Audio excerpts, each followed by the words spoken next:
اللہ کے راستے پر چلتے ہیں تو امتحان ضرور ہوتا ہے۔ امتحان کس لیے ہوتا ہے؟ مشکل کیوں آتی ہے؟ کیا انسان کو پریشان کرنے کے لیے، ستانے کے لیے، کیا جاننے کے لیے؟ اچھے اور برے کی پہچان کے لیے۔ دنیا کا کوئی بھی ٹیسٹ، کوئی بھی امتحان اسی مقصد کے لیے ہوتا ہے کہ لوگوں کو جانچا جا سکے کہ ان کا معیار کیا ہے، ان کے اندر کتنی سچائی۔ اور کفار جو ہے اس کا معنی بدل جائے گا، یعنی بعض لوگوں کو حق قبول کرنا اس لیے مشکل لگتا ہے کہ دنیا کی محبت ان کے دلوں میں ہوتی، تو وہ بھی پھر کھل کے سامنے آ جاتی ہے۔ دین سے محبت کے سارے دعوے پتہ چل جاتے ہیں کہ کتنے سچے ہیں، اور کیونکہ اللہ تو جانتا ہی ہے لیکن لوگوں کو بھی پتہ چل جائے، دوسرے لوگ بھی گواہ بن جائے کہ کون کیا کرتا ہے۔ تو لوگوں کی گواہی امپورٹنٹ ہے۔ لوگوں کی گواہی کیا اہم چیز ہے؟ کوئی معنی رکھتی ہے کسی کے بارے میں؟ یس، ہم جو کچھ کرتے ہیں اس کے کچھ آثار مرتب ہوتے ہیں دوسروں پر، اس سے آپ کا ایک امپریشن بنتا ہے، آپ اس کی روشنی میں پہچانے جاتے ہیں۔ مثلاً آپ بیٹھے ہوئے ہیں، کوئی آپ کو بتاتا ہے کہ فلاں آیا ہے، آپ کہتے ہیں الحمدللہ فلاں آیا ہے، دیکھ کر آپ خوش ہو جاتے ہیں۔ اچھا، اسی مجلس میں بیٹھے ہوئے ہیں، کوئی آ کے آپ کو کہتا ہے فلاں آیا ہے، کوئی اور آیا، کہتے یا اللہ وہ پھر آ گیا۔ فرق کس چیز کا ہے؟ ایک کے آنے پہ آپ خوش ہو رہے ہیں، دوسرے کے آنے پر آپ پریشان ہو رہے ہیں، کس چیز کا فرق ہے؟ آپ تو وہی ہیں، ایک ہی ہیں آپ، فرق آنے والوں میں ہے۔ ایک شخص کا نام سنتے ہی آپ کا دل کھل اٹھتا ہے، اور ایک کا نام سن کر آپ پریشان ہو جاتے ہیں۔ جب دوسروں کے بارے میں آپ یہ سوچ رکھتے ہیں تو اسی طرح آپ کے بارے میں بھی دوسرے کچھ نہ کچھ سوچ اور احساس رکھتے ہیں۔ اس کو جانیے وہ کیا ہے، آپ کس نام سے مشہور ہیں، آپ کی پہچان کیا ہے، آپ کے آثار کیا ہیں۔ پچھلے دنوں کسی نے مجھے ایک واقعہ سنایا کہ ایک خاتون جو ویسے مذہبی تھی، دیندار تھی، ان کی ڈیتھ ہو گئی، تو انہوں نے کسی دوسرے سے مینشن کیا کہ فلاں فوت ہو گئی۔ تو جن کو بتایا وہ کہنے لگی کہ ہاں ویسے تو وہ بہت اچھی تھی، دیندار تھی، لیکن انہوں نے ایک بار میرے ساتھ ایسا معاملہ کیا تھا جو مجھے آج تک نہیں بھولتا، وہ پین میرے اندر سے نہیں جاتی۔ تو بتانے والی یہ کہتی ہیں کہ مجھے اس بات سے اتنا ڈر لگا کہ جب ہم کسی کو ہرٹ کر رہے ہوتے ہیں، کسی کو پریشان کر رہے ہوتے ہیں، تو اس وقت یہ بھول جاتے، اس وقت ہمیں اپنی فکر ہوتی ہے کہ ہمارا غصہ نکل جائے کسی طرح، دوسرے پہ کچھ بھی پڑتا ہے ہم اس کو بھول جاتے ہیں، لیکن دوسرا تو نہیں بھولتا نا۔ سوچئے مرنے کے بعد آپ کی پہچان کیا ہوگی، کیونکہ لوگوں کی جو گواہیاں ہیں وہ بھی انسان کے انجام اور انسان کی عاقبت میں ایک اہم کردار ادا کریں گی۔ آپ کے حق میں لوگوں کی اچھی گواہی گویا آپ کے حق میں ایک شفاعت ہے، سفارش ہے، اور بری گواہی آپ کے حق میں نقصان دہ ہے۔ بعض اوقات ہمارے دل میں کچھ ہوتا ہے، اوپر سے ہم کچھ اور کر رہے ہوتے ہیں، ہم سمجھتے ہیں دوسرے کو سمجھ نہیں آئی، کیا واقعی ایسا ہوتا ہے؟ آ رہی ہوتی ہے، ہم خود کو دھوکہ دے رہے ہوتے ہیں۔ تو پہلے بھی جو تقویٰ پہ بات ہوئی تھی، تقویٰ یہی ہے، تقویٰ نام ہے سیلف چیک کا، سیلف ڈسپلن کا، کہ آپ اپنے اوپر خود نظر رکھ کے خود اپنی نیت کا جائزہ لیں، اپنی سوچ کا جائزہ لیں، اپنے رویے کا، اپنے معاملے کا، اپنی اچھائی کا، اپنی برائی کا خود حساب کرنے لگے۔ کیا آپ کو لوگوں کی اچھائیاں برائیاں پتہ چلتی ہیں؟ کیا آپ کے پاس اتنی نظر ہے کہ اچھے اور برے کا فرق معلوم کر سکیں، اچھے برے کو پہچان سکیں جو کسی دوسرے کے اندر ہوتا ہے؟ اگر صرف اتنی سینس ہے تو پھر اتنی بھی تو ہونی چاہیے نا کہ اپنے اچھے برے کو بھی پہچان سکیں، یا نہیں؟ جو باتیں کسی کی ہمیں اچھی نہیں لگتی، تو اگر وہی کام ہم کریں گے تو کیا وہ دوسروں کو اچھا لگے گا؟ وہ بھی اچھا نہیں لگے گا۔ تو یہ تو ایک عام سا معیار ہے کہ جو چیز آپ کو پسند نہیں، آپ دوسروں کو اس سے محفوظ رکھیں۔ اکیلے اکیلے رہنے میں، اکیلے اکیلے کام کرنے میں بعض اوقات اتنی مشکل نہیں ہوتی، مشکل ہوتی ہے ہمیشہ ٹیم ورک میں، اکٹھے کام کرنے میں، وہ زیادہ آزمائشیں ہیں۔ جیسے قرآن مجید میں آتا ہے وَجَعَلْنَا بَعْضَكُمْ لِبَعْضٍ فِتْنَةً، ہم نے تم میں سے بعض کو بعض کے لیے فتنہ بنا دیا۔ ایک اور جگہ پر آتا ہے بَعْضُكُمْ لِبَعْضٍ عَدُوٌّ، تم میں سے بعض بعض کے لیے دشمن ہے۔ اور یہ بعض جو ہیں یہ کہیں باہر کے لوگ نہیں، کیونکہ جب دشمن کا لفظ آتا ہے نا تو ہم وہ بڑی دور دور کے لوگوں کو اپنا دشمن سمجھتے ہیں۔ قرآن پاک میں تو اپنی اولاد کو بھی دشمن بتایا گیا، لیکن کبھی کسی نے سمجھا سوائے اس صورت کے کہ جب وہ ہمیں ستائیں، پھر ہم کہتے ہیں یہ ہمارے ساتھ اچھا نہیں کر رہے، ادروائز ہم ان کو دشمن نہیں سمجھتے۔ ازواج اور اولاد دونوں کو قرآن نے دشمن بتایا ہے، لیکن ساتھ ہی اس کے ہمیں احسان کا رویہ بھی اختیار کرنے کو کہا گیا ہے، کیونکہ اللہ سبحانہ وتعالیٰ نے ان اللہ کتب الاحسان فی کل شیء، ہر چیز میں احسان لکھا ہے۔ احسان صرف نماز میں نہیں، احسان صرف صدقے میں نہیں، احسان ہر چیز میں۔ اور ہر چیز میں احسان کیا ہے؟ حتیٰ کہ جب تم جانور ذبح کرنے لگو تو اس پر بھی احسان کرو، چھری اس کے سامنے نہ رکھو، چھپا کے رکھو۔ ہاتھ ہلکا رکھو، اس کو تکلیف نہ ہونے دو، پیسفلی اسے ذبح کرو. تو ہر چیز میں احسان، اور اس لیول کو مینٹین کرنا ایک مشکل کام ہے. یہی امتحان ہے، یہی آزمائش ہے. اور ہم اس کا حل کیا سوچتے ہیں؟ لوگوں سے کٹ جانا، بول چال بند. لیکن پھر جب بول چال بند بھی کر دیں تو اپنے آپ سے تو نہیں ہم بھاگ سکتے، کہیں اندر کی گھٹن جلن شروع ہو جاتی. بہرحال آج میں آپ کے ساتھ ایک جاوید چودھری کا یہ آرٹیکل پڑھوں گی جو مجھے بہت پسند ہے. اس کا نام ہے اللہ کا ہاتھ. تو اس میں ایک سیکھنے کی بہت زبردست بات ہے. آرٹیکل اچھا ہے، غور و فکر کی دعوت دیتا ہے. بات میں کر رہی تھی کہ کچھ لوگوں کو مل کر خوشی ہوتی ہے اور کچھ لوگوں کو مل کر پریشانی ہوتی ہے. یہ لکھتے ہیں آج تک صرف 2 بندے ملے ہیں جن سے مل کر حقیقتاً خوشی ہوئی. کون ہے وہ 2 خوش نصیب جن سے مل کر حقیقتاً خوشی ہوئی؟ ایک صاحب کراچی سے تشریف لائے، بزنس مین تھے. انہوں نے کہا میں معمولی درجے کا کاروباری شخص ہوں. اپنی تمام ضروریات پوری کرنے کے بعد مجھے ہر مہینے 5,000 روپے بچ جاتے ہیں، میری سیونگ ہے. آپ کی نظر میں کوئی ضرورت مند ہو تو مہربانی فرما کر مجھے اس کا ایڈریس دے دیں، میں چپ چاپ اس کی خدمت کرتا رہوں گا. مجھے اس کی بات سن کر بے حد خوشی ہوئی. مجھے کیوں خوشی ہوئی اس کی وجہ میں آگے چل کر بیان کروں گا. دوسرے صاحب لاہور کے ایک کلرک تھے. کسی نے ان کے بارے میں بتایا وہ دفتر سے واپسی کے بعد کاغذ چننے والے بچوں کو جمع کرتے ہیں، انہیں الف ب ت اور 1 2 3 سکھاتے ہیں، بیسکس. میں ان کی تلاش میں نکل کھڑا ہوا. کون ہے وہ دھرم پورہ میں ریلوے لائن کے ساتھ رہتے تھے. میں ان کے گھر میں پہنچا تو ان کے دروازے پر کاغذ جمع کرنے والے بچوں کے تھیلے اور گٹھڑیاں پڑی تھیں. میں ان گٹھڑیوں اور تھیلوں میں راستہ بناتا ہوا ان کی بیٹھک میں داخل ہو گیا. بیٹھک میں دری بچھی تھی. دری پر 25-30 بچے بیٹھ کر الف انار اور بے بکری پڑھ رہے تھے. وہ ایک کونے میں بیٹھ کر سماعت اور گویائی سے محروم، یعنی ڈیف اینڈ میوٹ. ڈم نہیں کہتے، اب میوٹ کہتے ہیں کیونکہ معنی تھوڑا سا فرق ہے. anyway. تو وہ ایک بہری گنگی بچی کو اشاروں سے پڑھا رہے تھے، یعنی خود. میں ان کے قریب بیٹھ گیا. ان کے چہرے پر ایک عجیب طرح کا نور اور ذات میں ایک انوکھا اطمینان تھا. مجھے پتا چلا روز 3 بجے تک ان کی بیٹھک کھل جاتی، بچے آنا شروع ہو جاتے. بچے سب سے پہلے غسل خانے میں جاتے ہیں، وضو کرتے ہیں، ظہر کی نماز پڑھتے ہیں، گھر میں جو کچھ پکا ہوتا ہے وہ کھاتے ہیں، 1 گھنٹہ پڑھتے ہیں اور پھر اپنے اپنے تھیلے اٹھا کر چلے جاتے ہیں. یہ دنیا کا واحد اسکول تھا جس میں حاضری کا کوئی رجسٹر نہیں تھا. لیکن اس کے باوجود جس بچے نے ایک بار اس دہلیز پر قدم رکھ دیا وہ پھر اس پیر خانے کا ہو کر رہ گیا، یعنی اس جگہ کے ساتھ ہوک ہو گیا. میں 1 گھنٹہ وہاں بیٹھا رہا. معلوم ہوا اب تک اسکول کی سینکڑوں برانچیں کھل چکی ہیں. حضرت صاحب ہر کلاس میں سے 2-3 بچوں کو سلیکٹ کرتے ہیں، انہیں 2-2 3-3 گھنٹے پڑھاتے ہیں، یعنی باقی تو گھنٹہ پڑھ کے چلے جاتے ہیں، کچھ بچوں کو 2-2 گھنٹے بھی پڑھاتے ہیں. جب وہ ان کے معیار کے مطابق عالم ہو جاتے ہیں تو وہ انہیں اپنے پاس بٹھاتے ہیں، ان کے سر پر ہاتھ پھیرتے ہیں اور میٹھی آواز میں کہتے ہیں بیٹا جاؤ اپنے جیسے دوسرے بچوں کو یہ سب کچھ سکھا دو. وہ بچے اٹھتے ہیں اور کسی گندے نالے، کسی جوہڑ کے کنارے، پرانے کاغذوں کے کسی گودام کے باہر یا کسی بدبودار آبادی کے کسی ٹنڈ منڈ درخت کے نیچے اس اسکول کی برانچ کھول لیتے ہیں. یہ دنیا کا واحد ادارہ ہے جس میں پورے اسکول کے لیے 1 کتاب کافی سمجھی جاتی ہے. یہ بچے کانے چھڑی کے کسی ٹکڑے یا درخت کی شاخ کو قلم بناتے ہیں، زمین کو سلیٹ بناتے ہیں، پھر یہی سلیٹ اور قلم انہیں روشنی کی نہ ختم ہونے والی وادی میں لے جاتی. مجھے معلوم ہوا وہ کسی سے پیسہ قبول نہیں کرتے، اپنی معمولی آمدنی سے بچوں کو کھانا کھلاتے ہیں، یعنی جو گھر میں پکتا وہی کھلا دیتے ہیں، انہیں چائے بھی پلاتے ہیں. میں نے ان کا ہاتھ چوما اور باہر آ گیا. مجھے ان سے مل کر بے انتہا خوشی ہوئی. مجھے کیوں خوشی ہوئی؟ میں اس کی وجہ آپ کو بتاتا ہوں.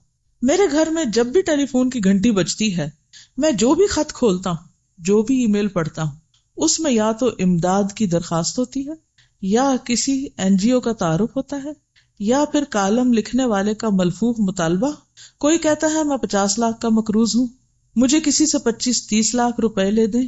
کوئی کہتا ہے میں ملک سے باہر تعلیم حاصل کرنا چاہتا ہوں، میرے لیے 20-25 لاکھ کا بندوبست کر دیں. کوئی کہتا ہے میری آمدنی کم اور بچے زیادہ ہیں، مجھے امریکہ کا ویزا لگوا دیں. کوئی کہتا ہے فلاں بڑا شخص آپ کا واقف ہے، یا آپ نے بیرون ملک آباد فلاں شخص کے بارے میں کالم لکھا تھا، آپ اس سے کہہ کر مجھے قرض حسنہ لے دیں یا پھر باہر سیٹ کرا دیں. کوئی کہتا ہے ہم نے فلاں ہسپتال بنایا، فلاں تعلیمی ادارہ قائم کیا، آپ کالم میں اس کی تعریف کر دیں، ہمیں قربانی کی کھالیں مل جائیں گی، اہل خیر ہماری امداد فرما دیں گے، وغیرہ وغیرہ۔ یہ سلسلہ جب دنوں سے مہینوں اور مہینوں سے برسوں تک پھیل جاتا ہے تو انسانی صبر جواب دے جاتا ہے، یعنی ہر شخص یہی کام کر رہا ہے، یعنی مانگنے والا بیگر بنا ہوا۔ اس وقت شدید خواہش پیدا ہوتی ہے کہ اس ہجوم میں کوئی نہ کوئی ایسی آواز ہو جو قریب آ کر کہے میں امداد لینے والا نہیں، امداد دینے والا ہوں، میں امداد لینے والا نہیں، امداد دینے والا ہوں۔ کوئی نہ کوئی ایسا ضرور ہو جو کسی مدد امداد کے بغیر کوئی ادارہ چلا رہا، یعنی لوگوں سے مانگے بغیر، جسے کچھ حاصل کرنے کا لالچ نہ ہو، جس نے اپنی ذات کو چندے کا بکس نہ بنایا ہو۔ یقین فرمائیے مجھے آج تک صرف یہ 2 حضرات ملے ہیں جن کے وجود سے مجھے بھیک کی بو نہیں آئی۔ پہلے صاحب نے جب یہ کہا میں ضرورت مندوں کی اتنی ضرورت پوری کر سکتا ہوں تو دل خوشی سے جھوم اٹھا، اور جب میں نے دوسرے سے عرض کیا حضور میں بچوں کے لیے پانی کا ایک کولر اور ایک نئی دری پیش کرنا چاہتا ہوں، تو وہ مسکرائے اور آہستہ آواز میں بولے بیٹا ہمیں اس کی ضرورت نہیں، پانی کے لیے گھڑا موجود ہے، اس کا پانی ٹھنڈا بھی ہوتا ہے اور میٹھا بھی۔ آپ اس وقت جس دری پر بیٹھے ہیں وہ بھی ٹھیک ٹھاک ہے، 1-2 سال نکل جائے گی، اس دوران میری بیوی نئی دری بن لے گی اور ہم اس جگہ وہ بچھا دیں گے۔ چھت پر پنکھا موجود ہے، کتابوں کی ہمیں ضرورت نہیں ہوتی، ایک کتاب 2-3 سال نکال جاتی ہے، لکھنے کے لیے کاغذ اور پینسلیں بچوں کو کوڑے سے مل جاتی ہیں، بچوں کی دال روٹی اور چائے کے لیے میری تنخواہ کافی ہے۔ ہاں البتہ کبھی کبھی وضو کے لیے پانی کم پڑ جاتا ہے، لیکن وہ بھی بچے سرکاری نل سے بھر کر لے آتے ہیں۔ بس اللہ کا کرم ہے، ہم بہت سکھی، بہت خوش ہیں۔ میں نے رقم کے لیے اصرار کیا تو اسی خوشبودار لہجے میں بولے بیٹا اللہ کو اوپر والا ہاتھ نیچے والے ہاتھ سے زیادہ پسند ہے، تم نہیں چاہتے ہم اللہ کے پسندیدہ لوگوں میں شامل رہیں؟ میں نے عرض کیا میں اللہ کے لیے دینا چاہتا ہوں۔ انہوں نے کہکا لگایا لینے والا ہاتھ اللہ کا نہیں ہوتا، یہ ہاتھ، انہوں نے ہاتھ آگے بڑھایا، یہ ہاتھ جس دن پھیل گیا یہ اللہ کا ہاتھ نہیں رہے گا۔ میری آنکھوں میں آنسو آ گئے، میں نے اینک اتاری اور بڑی احتیاط سے وہ آنسو اپنے رومال میں سنبھال لیے۔ وہ شخص بھکاریوں کے اس ملک میں میری زندگی کا پہلا سخی تھا۔ نبی صلی اللہ علیہ وسلم کے بارے میں آپ نے سیرہ میں پڑھا تھا کہ حضرت خدیجہ نے ان کے بارے میں جو گواہی دی تھی اور جس کی بنا پر ان سے کہا تھا کہ اللہ آپ کو کبھی رسوا نہیں کرے گا، واللہ ما یخزیک اللہ ابدا انک لتصل الرحم وتحمل الکل وتکسب المعدوم وتقر الضیف وتعین علی نوائب الحق، کیونکہ آپ رشتوں کو جوڑتے ہیں، ناتواؤں کا بوجھ اپنے اوپر لیتے ہیں، جو چیز لوگوں کے پاس نہیں انہیں وہ کما کے دیتے ہیں، مہمان نوازی کرتے ہیں، حادثوں میں حق کی مدد کرتے ہیں، اللہ آپ کو رسوا نہیں کرے گا۔ کیا سبق ہے اس میں؟ اللہ کا ہاتھ اور اللہ کی مدد اور اللہ کی تائید کن لوگوں کے لیے ہوتی۔ اس کردار کے اندر آپ کو عملی معنوں میں، خیالی اور کلامی اور باتوں میں نہیں، عملی شکل میں کیا نظر آتا ہے؟ ایک ایک لفظ چاہیے، صرف 1 یا 2 لفظ۔ خودداری لکھ لیجئے، کور ویلیوز ہیں نا جو یہاں سے نکلیں گی۔ توکل، خیر خواہی، قناعت، احساس ذمہ داری، حقوق العباد کا خیال خیر خواہی میں آ جاتا ہے، سیلف ہیلپ اور سیلف لیسنس، یس، بے غرض ہونا، سچا جذبہ، ہر مسئلے کا حل موجود ہے، نو پرابلم شخص، کوئی مسئلہ ہے ہی نہیں، ہر چیز کا حل موجود، کام کی دھن، مقصد کا واضح ہونا، جی، مثبت انداز عمل یا مثبت انداز سوچ۔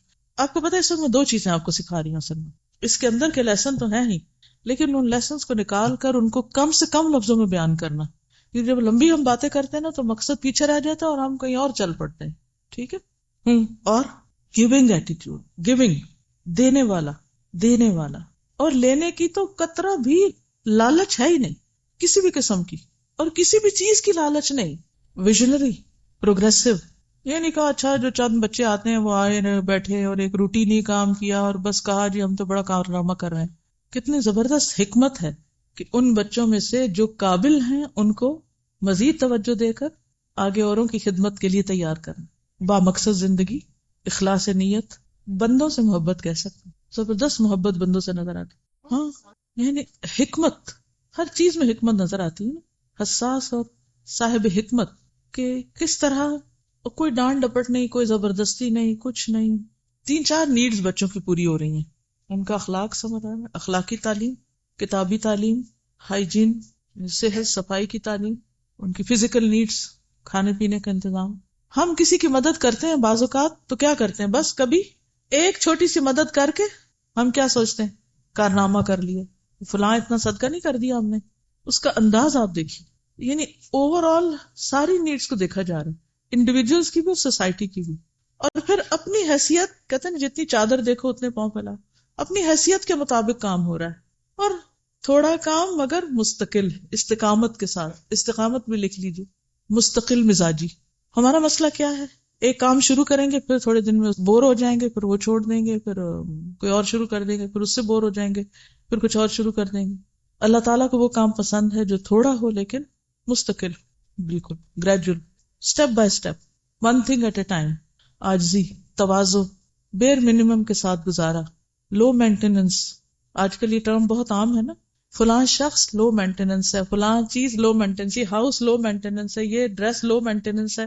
یہاں آپ دیکھیے کہ ہر چیز لو مینٹیننس، کاسٹ افیکٹو. بالکل، یعنی بیوی کو بھی ساتھ لے کے چل رہا ہے، اپنی دفتر کی ذمہ داری بھی پوری کر رہا ہے، نماز روزے کا بھی اہتمام ہے، اور کوئی ٹینشن نہیں. وہ کہاں سے پتہ چل رہی ہے؟ یہ خودداری ہے، یہ شکر گزاری نہیں، یہ خودداری. جینٹلنس، ہر چیز میں جینٹلنس ہے، یعنی اس کام کو اپنے سر پہ سوار نہیں کیا ہوا. بعض اوقات ہم اتنا شور مچاتے ہیں تو کام بیچ میں کچھ بھی نہیں ہوتا، کام کام کام، یہ نہیں ہوا، وہ نہیں ہوا، ایسے نہیں ہوا، ویسے نہیں ہوا، یہ نہیں کر رہا، وہ نہیں کر رہا. قرآن پاک کی وہ ایک مثال ہے کہ لا تکونوا کاللتی نقضت غزلها من بعد قوة انکاثا. پڑھ چکے ہیں آپ؟ کیا معنی ہے اس کا؟ میں کہتی ہوں عورت ہی کی مثال کیوں دی گئی؟ اس عورت کی طرح نہ ہو جانا جو اپنا سوت کاٹنے کے بعد خود اپنے ہاتھوں سے توڑ دیتی، ٹکڑے ٹکڑے کر دیتی. ہمیں سے بہت سے لوگ اسی طرح کے عمل کرتے ہیں، اتنی محنت کرتے ہیں، تھکتے ہیں، کام کر کے اینڈ آف دا ڈے اتنی کمپلینٹس کرتے ہیں، سب کچھ برباد کر کے، صاف کر کے، پلو جھاڑ کے اٹھتے ہیں. اگر ہم تھوڑے کام ڈاؤن ہو جائیں نا، اللہ پہ بھروسہ کریں. اس دن جو میں نے بات کی تھی نا کہ اللہ سے مناجات کریں، جہاں رکاوٹ آئے، جہاں مشکل آئے، جہاں سمجھ نہ آئے، جہاں کوئی چیز ہوتی نظر نہ آئے، تو سب سے پہلے اپنے گناہوں کی معافی مانگے. یا اللہ، کوئی میری غلطی ہے جو رکاوٹ بنی ہوئی ہے، یہاں پر میں قصوروار ہوں، لا الہ الا انت سبحانک انی کنت من الظالمین. اور پھر اس کے بعد اللہ سے دعائیں کریں کہ اللہ تیری رحمت سے ہی پار ہو سکتے، تیری دی ہوئی توفیق سے ہی آگے بڑھ سکتے ہیں. تو اس سے کیا ہوگا، سارا غرور تکبر نکل جائے گا جو کسی نہ کسی طرح شیطان ہمارے اندر ڈال دیتا ہے نا. اتنا کر لیا تم نے، ماشاء اللہ، تمہارے آنے سے تو پتہ نہیں اس کام کو 4 چاند لگ گئے، اور اتنی ترقی ہو گئی، اور اتنا کچھ کما لیا. ہم خود کو کریڈٹ دینے کے شوقین ہوتے ہیں نا، خود کو کریڈٹ دینے لگتے ہیں کہیں بھی جب ہمیں کوئی اچیومنٹ ہوتی، اور اللہ کا فضل بھول جاتے ہیں کہ اس نے چنا ہمیں اس کام کے لیے، اس نے ہمیں سمجھ دی، اس نے راستہ دکھایا، اس نے ہم سے کروایا. اسی لیے اکثر ایسے ہوتا ہے کہ جب ہم کسی چیز کو مینشن کرنے لگتے ہیں نا، وہیں رکاوٹ آ جاتی ہے، ادھر ہی رک جاتا ہے کام. اللہ تعالیٰ کہتے ہیں اچھا کر کے دکھاؤ، پھر اب تم سمجھتے تم نے کیا، کرو اور دیکھو کتنا ہوتا ہے. اور ان کا سوال یہ ہے کہ انہوں نے انہی بچوں کو کیوں چوز کیا؟ آپ میں سے کسی کے ذہن میں کوئی جواب آ رہا ہے اس کا؟ شابش. یعنی سب سے محروم طبقہ نا، جن کو کوئی پوچھتا ہی نہیں. اصل وجہ تو وہ خود ہی جانتے ہوں گے، لیکن بظاہر ایسے نظر آتا ہے کہ انہوں نے ان بچوں کو لیا جو واقعی مدد کے مستحق تھے. ہاں، یا ارد گرد میں ہوں گے، یا کہیں سے آتے ہوں گے، یا ہر جگہ پائے جاتے ہیں، تو ہر آبادی میں ہوتے ہیں. نہ ان کی ایکسپیکٹیشن، نہ ان کی ایکسپیکٹیشن، نہ ان کی ان سے کوئی، اور نہ ان کی ان سے. ہم کسی کے اوپر کوئی تھوڑا سا بھی احسان کر لیتے ہیں تو پھر اس سے توقعات رکھ بیٹھتے ہیں. بالکل وقت وہ چوز کیا، یعنی اپنا ٹائم وہ چوز کیا کہ جس میں اپنی دوسری ذمہ داریوں پر کوئی اثر نہیں پڑ رہا تھا. بچے بھی سارا دن اپنے کاغذ چنا کے آگے، وہ بھی کام کر کے آگے، یہ بھی کام کر کے آگے، اور اب بیٹھ کے مل کے پڑھ رہے ہیں. زبردست ٹائم مینجمنٹ. بالکل ہر چیز کا سولوشن موجود. اب اس کی روشنی میں سوچئے آپ کیا کر سکتے ہیں. بہت سی بچیاں شادی ہو جاتی ہے، گھروں میں جاتی ہیں، ظاہر ہے کہ ایک نیا خاندان ہوتا ہے، اس کی اپنی ایکسپیکٹیشنز ہوتی ہیں، وہ چاہتے ہیں کہ بچی ہمارے میں ایڈجسٹ ہو، ماحول کو سمجھے، خاندان کو سمجھے، رشتہ داروں کو سمجھے. اور اس کے ذہن پہ ایک ہی دھن سوار ہوتی ہے کہ جس ایک فارمل ماحول سے وہ تعلیم حاصل کر کے آئی ہے، اس طرح کا کوئی فارمل ماحول فوراً بنا لے اپنے گھر میں، یا کہیں آس پاس کوئی جاب کر لے، کچھ کر لے. پیشنیٹ ہوتی ہیں بچیاں، اور بعض اوقات خاندان، شوہر، بچے، زندگی، ہر چیز کو سیکریفائس کرنے لگتی ہیں. کس پر سیکریفائس کرنے لگتی؟ اپنی جاب پر، کیریئر پر، اور بھول جاتی ہیں کہ اس وقت یہ ریکوائرمنٹ کیا ہے. پھر شکایت کیا کرتی ہیں کہ ہمارے سسرال والے ہمیں کچھ کرنے نہیں دیتے. حالانکہ بات یہ نہیں ہوتی، صرف پرائرٹائز کرنے کی بات ہوتی. ایک وقت وہ ہوتا ہے کہ جب آپ شادی سے پہلے بالکل آزاد ہوتے ہیں، آپ جو جی چاہے کریں، اور ماں باپ تو بےچارے ہر چیز میں بچوں کو سپورٹ کرتے ہیں، سیدھی ہو، الٹی ہو، صحیح ہو، غلط ہو، وہ کہتے ہیں بس بچوں کی خواہشات ہم پوری کر دیں، جو وہ مانگتے ہیں چاہتے ہیں۔ اکثریت 99% والدین کی ایسی ہوتی ہے کہ وہ خود بچوں کو چھری چاقو خرید دیتے ہیں جس سے وہ اپنے آپ کو مار ڈالیں۔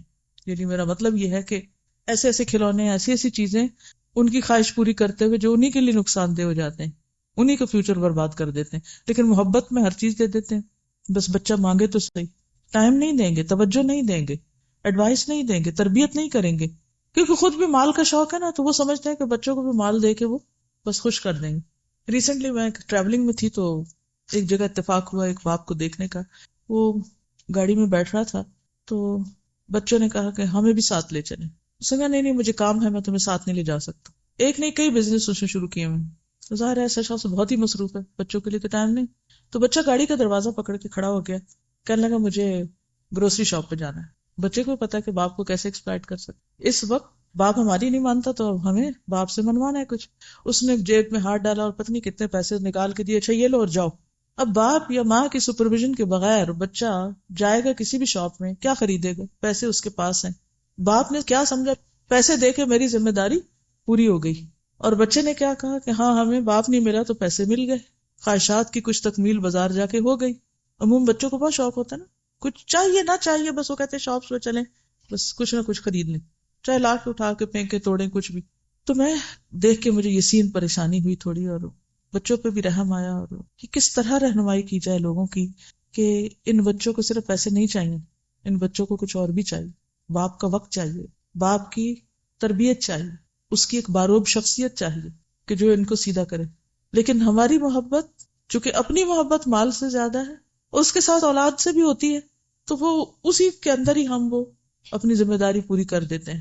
تو بات یہ ہے کہ ہمیں بعض اوقات گھر والے یہ منع نہیں کرتے کہ آپ دین کا کام نہ کریں، بس وہ یہ کہتے ہیں کہ اس طریقے پہ نہ کریں۔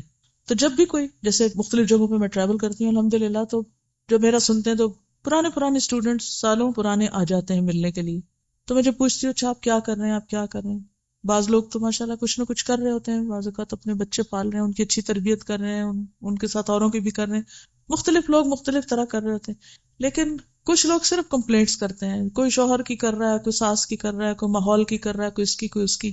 تو میں ہمیشہ سوچتی ہوں کہ اگر ان کمپلینٹس کی بجائے ہم اسی اپنی محدود سی دنیا میں اپنی آزادی کو استعمال کر لیں، تو میں ہمیشہ 2-3 چیزیں سجیسٹ کرتی ہوں۔ ایک یہ کرتی ہوں کہ دیکھیں آپ جس گھر میں رہ رہی ہیں نا، وہاں بھی تو کوئی بچے ہوں گے، اس گلی محلے میں کوئی بچے ہوں گے، ان کو اکٹھا کر لیں، ان کو کچھ سکھا دیں۔ آپ کے گھر میں ٹیلی فون ہوگا، آپ کے پاس انٹرنیٹ ہوگا، اس کے ذریعے کسی کو کچھ سنا دیں۔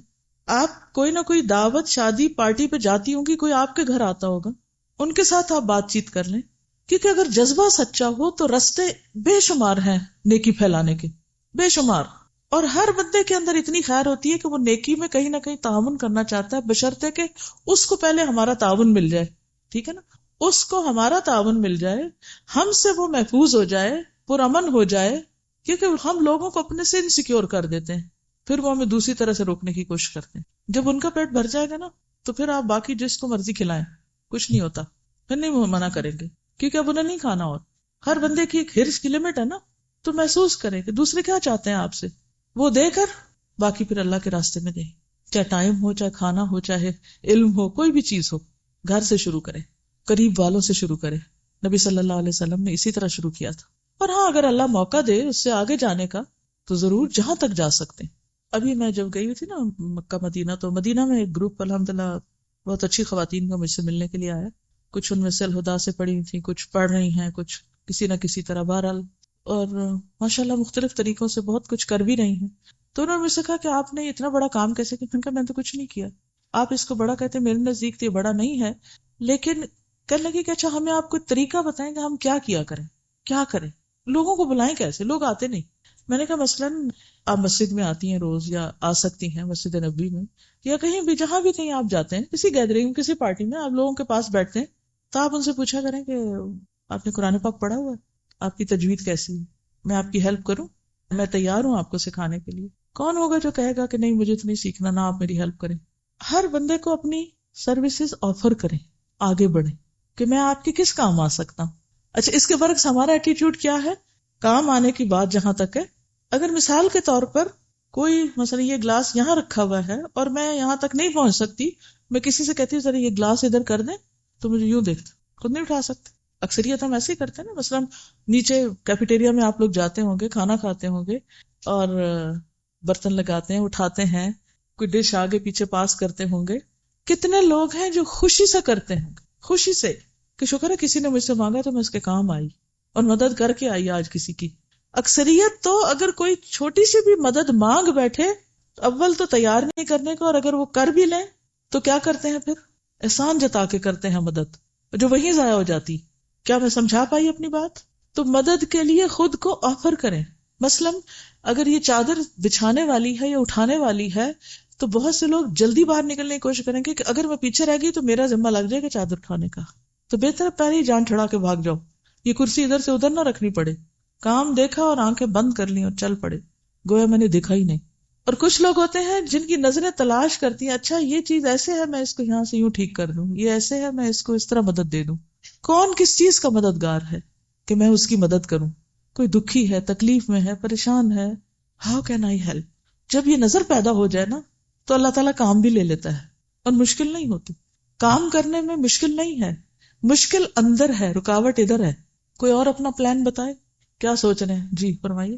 انڈیویجولز کے ساتھ میدان ہموار کرنا شروع کر دیا. اچھا ایک اور بات، یہ ہم برانچ کھولتے بھی ہیں تو پھر کیا کرتے ہیں، یہ بھی میں نے ایک رویہ دیکھا ہے. پہلے اپنی ضروریات کی ایک لمبی لسٹ بھیج دیتے ہیں، ہمیں کرسیاں لے دیں، ہمیں ایئر کنڈیشنر لے دیں، ہمیں کارپیٹ لے دیں، ہمیں فلان لے دیں، ہمیں اس جگہ کا رینٹ دے دیں، ہماری تنخواہ دے دیں، ہم ایسا کریں ویسا کریں. اب آپ خود سوچیں کہ اگر 1000 لڑکیاں اگر سال کی نکلتی ہیں اور 1000 لڑکیاں یہ مطالبہ شروع کر دیں، چلو اس میں سے 500 بھی کریں. آپ کو یہاں کی پالیسی تو پتہ ہے، یہاں فنڈز مانگے نہیں جاتے لوگوں سے. جو اپنی خوشی سے خود آ کے کچھ کرنا چاہتا ہے تو انکار بھی نہیں کیا جاتا، کیونکہ اگر انکار کر دیا جائے گا تو لوگوں کو نیکی کا موقع نہیں ملے گا. کچھ خود آ کے کام کرنا چاہتے ہیں، کچھ مال سے کرنا چاہتے ہیں، کچھ کسی طرح، ٹھیک ہے ان کی خوشی. لیکن جب انسان مانگنا شروع کر دیتا ہے تو فقر کا دروازہ کھل جاتا ہے. تو بیئر منیمم سے جب آپ شروع کرتے ہیں کہ کچھ نہیں، مثلا جب الہدیٰ اسٹیبلش ہوا تو بالکل فرسٹ ٹائم جب ہم نے شروع کیا تھا تو ہمارے پاس کارپیٹ خریدنے کے لیے پیسے نہیں تھے، ہمارے پاس کرسیاں خریدنے کے لیے پیسے نہیں تھے. تو پھر کیا ہوا؟ کوئی کچھ لے آیا، کوئی کچھ لے آیا، کوئی کچھ لے آیا. اور آپ کو پتا کہ ہم سپارے یا کتابیں بیچتے نہیں تھے. ایک خاتون سپارے لے آئی اور میں نے ایک ڈبہ رکھ دیا، میں نے کہا کہ اس کی قیمت شاید 5 روپے ہے. اس وقت 5 روپے ہوتی تھی ایک پارے کی قیمت، مجھے یہی یاد پڑتا ہے 94 میں. تو میں نے کہا کہ یہ ہم آپ پر اعتماد کر کے آپ کو پارے دے رہے ہیں اور یہ 5 روپے آپ اس ڈبے میں ڈال دیں. جب ڈبہ ہم نے کھولا تو وہ اس سے زیادہ پیسے تھے جتنے کے سپارے آئے تھے. اس سے ہم نے اگلے پارے خرید لیے. پھر یہی کیا. اب کیا ہوتا ہے، لوگ اپنی فیس بھی جو ان پہ قرض ہوتی ہے وہ بھی ٹائم پہ نہیں دیتے. کہاں ایک وقت یہ تھا کہ صرف کہا جا رہا ہے کہ یہ آپ لے لیں اور یہ آپ کی ذمہ داری ہے پوری کر لیں تاکہ کام چلتا رہے. تو جن لوگوں کے اخلاق یہ ہوتے ہیں کہ وہ حق ادا کرنے میں تو بہت ہی آگے ہوتے ہیں، فرض پورا کرنے میں تو چوکتے ہی نہیں، بھولتے ہی نہیں، ہاں نفل کے بھی شوقین ہوتے ہیں کہ حق سے زیادہ دینے والے ہوتے ہیں. جو اپنے حق سے زیادہ دیتے ہیں، اپنے حق سے زیادہ جو دیتے ہیں، تو آپ کا کیا خیال ہے کہ اللہ ان کے اس عمل میں کئی گنا زیادہ بڑھا چڑھا کے نہیں دیتا؟ یوں یہ کام پھیلتا ہے، یوں اس کام میں برکت ہوئی ہے. میں سمجھتی ہوں ان لوگوں کی وجہ سے یہ ساری برکت ہوئی ہے کہ جو انتہائی سنسیئر اور مخلص ہو کر اس ادارے میں آئے ہیں، وہ لینے کی کوئی نیت اور لالچ نہیں رکھتے. ہاں جہاں موقع ملے دینے کی کوشش ضرور کرتے ہیں، کہیں بھی کسی بھی طرح. تو یہ جو برکت کا ایلیمنٹ ہے نا کسی بھی کام میں، یہ جو یہاں بھی اس شخص کے بھی کام میں برکت نظر آتی ہے، وہ اسی وجہ سے ہے کہ اس کا اپنا ایک سیلف لیسنس، اسے کوئی نام نہیں چاہیے، نو نیم نو فیم، کچھ نہیں. اس کو جو ایک سکون اور اطمینان اور خوشی نصیب ہو رہی ہے وہ اس کا ریوارڈ ہے، انسٹنٹ ریوارڈ.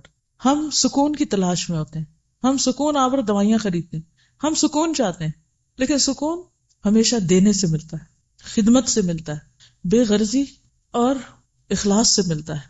اس لیے چھوٹی سی نیکی کو بھی حقیر نہ سمجھیں، چھوٹے سے کام کو بھی معمولی نہ سمجھیں، اور چھوٹی سی چیز بھی کل قیامت کے دن ہو سکتا ہے کہ وہی کام آ جائے. تو اس پر بھی جتنا ہم اللہ کا شکر ادا کریں اتنا ہی کم ہے کہ اس نے ہمارے لیے نیکی کے مواقع رکھے ہیں، جگہ رکھی ہیں.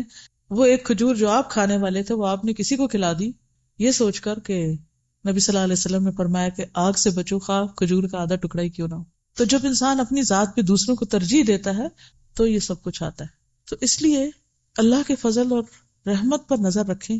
جتنی بڑی کسی کی قربانی ہوتی ہے اتنا بڑا اس کا اجر ہوتا ہے، اور یہ سب اخلاص کے ساتھ آتا ہے. لالچ کے ساتھ کچھ بھی نہیں ملتا، پہلا بھی جاتا ہے. تو لالچ اپنے اندر سے نکال دیں، توکل پوری کا پورا اللہ کی ذات پر کریں. پھر آپ دیکھیں وہ اپنے خزانوں سے آپ کو کتنا دیتا ہے کہ آپ سوچ بھی نہیں سکتے. اللہ تعالیٰ ہمیں عمل کی توفیق عطا فرمائے. بعض اوقات علم ہمارے پاس بہت ہو جاتا ہے، عمل میں پیچھے ہیں. جو میری تڑپ ہے وہ یہ ہے کہ ہم عمل میں آگے ہو جائیں. ٹھیک. اوکے. سبحانک اللہم و بحمدک نشہد ان لا الہ الا انت نستغفرک و نتوب الیک. السلام علیکم و رحمۃ اللہ وبرکاتہ.